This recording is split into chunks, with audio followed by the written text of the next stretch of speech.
목거상이나 안면거상을 할 때 보통 백터를 이 방향의 백터만 쓰게 되거든요. 그런데 V리프트 같은 경우에는 뼈막 아래쪽으로 해서 이렇게 밀어 넣게 되죠. 그래서 좀 더 선명한 모양을 만들 수 있기 때문에 세 가지가 가지고 있는 수술의 모든 장점들을 하나에다가 모아뒀다, 그렇게 설명드릴 수 있을 것 같습니다. V리프트는 목거상인가요? 미니거상인가요? 아니면 작은 안면거상인가요? 지금 말씀해 주신 세 가지가 전부 다 섞여 있는 거죠. 세 가지랑 전부 다 다르고 어떻게 보면 그 세 가지가 전부 다 포함되어 있는 그런 거죠.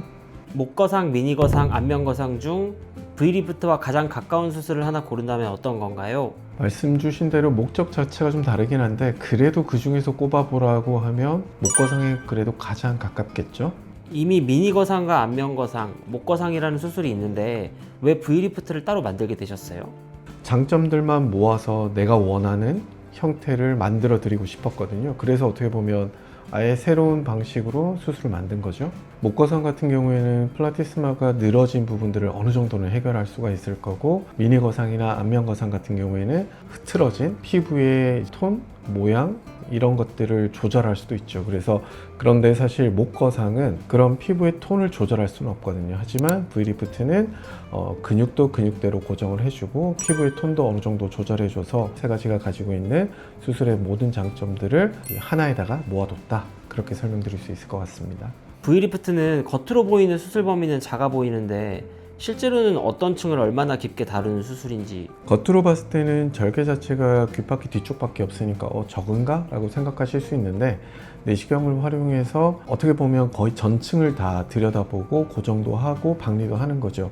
그 중에서 제일 중요한 건 근막층 그리고 피하의 바로 아래층, 그 두 층이 가장 중요하고 그 나머지 부분들도 박리와 그 다음에 조절을 통해서 수술할 때 다 이용한다 라고 설명드릴 수 있을 것 같습니다. 안면거상이나 목거상보다 수술 범위는 좁은데 일부 환자에게서는 오히려 턱선 변화가 더 또렷하게 나타나는 이유가 뭘까요? 수술 범위가 좁다는 건 그냥 겉으로 보이는 부분만 그런 것 같고요. 내시경을 통해서 조절할 때는 사실 거의 전 범위를 다 건드리기 때문에 결코 수술 범위가 작진 않죠. 고정을 할 때 우리가 보통 안면거상이나 목거상을 할 때 뼈막을 그렇게 많이 활용하지는 않거든요. 근데 그 활용의 범위가 넓어져서 효과가 좀 더 극대화된다라고 생각하시면 이해하시기 그나마 좀 더 편하지 않으실까 싶습니다. 그래서 예를 들면 우리가 이제 목거상이나 안면거상을 할 때 보통 백터를 이 방향의 백터만 쓰게 되거든요. 그런데 V리프트 같은 경우에는 뼈막 아래쪽으로 해서 이렇게 밀어 넣게 되죠. 그래서 좀 더 선명한 모양을 만들 수 있기 때문에 수술 범위도 범위인데 백터를 조절하는 게 가장 중요한 게 이 부분을 말씀드린 거다, 저는 그렇게 설명드릴 수 있을 것 같습니다. V리프트를 안면거상의 축소판이라고 보면 안 되는 이유가 있을까요? V리프트 같은 경우에는 제가 항상 말씀드린 입술을 기준으로 해서 아래쪽 입술 그리고 턱선 그리고 목까지 말씀드리게 되는 거라서 어떻게 보면 범위 자체가 안면거상은 턱부터 이제 눈썹까지라고 한다면 V리프트는 입술에서 목 아래쪽까지라고 생각하시면 되니까 범위가 조금 다르긴 하죠. 간단히 말씀드리면 안면거상이랑 V리프트는 범위가 좀 다른 수술이다 라고 생각하시는 게 좀 더 이해하시기 편할 것 같습니다. 반대로 V리프트보다 안면거상이나 목거상이 더 적합한 환자는 어떤 분인가요?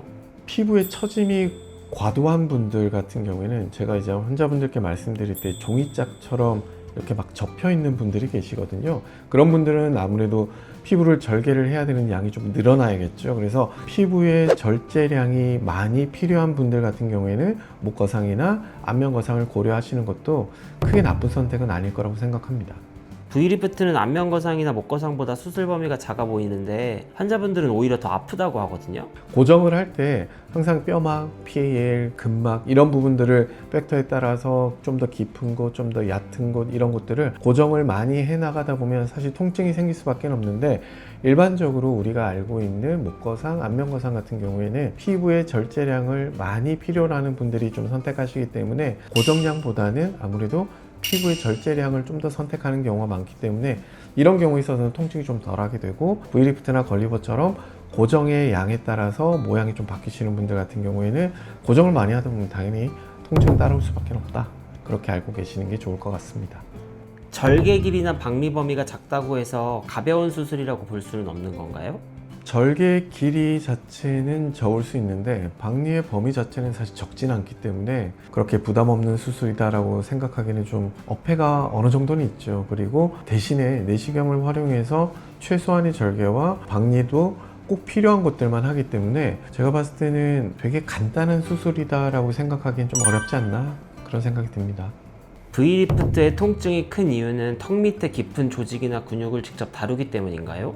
일견 간단하게만 생각하면 그냥 그것만으로도 충분히 그럴 수는 있는데요. 팩터 때문에 사실 많이 아프신 거거든요. 그래서 기본적으로 팩터를 이렇게 꺾어서 턱 아래쪽으로 밀어넣게 되면 답답한 데다가 통증까지 더해지기 때문에 어떻게 보면 통증의 시너지가 생기는 거죠. 그래서 좀 더 많이 아프게 느끼시지 않나 싶습니다.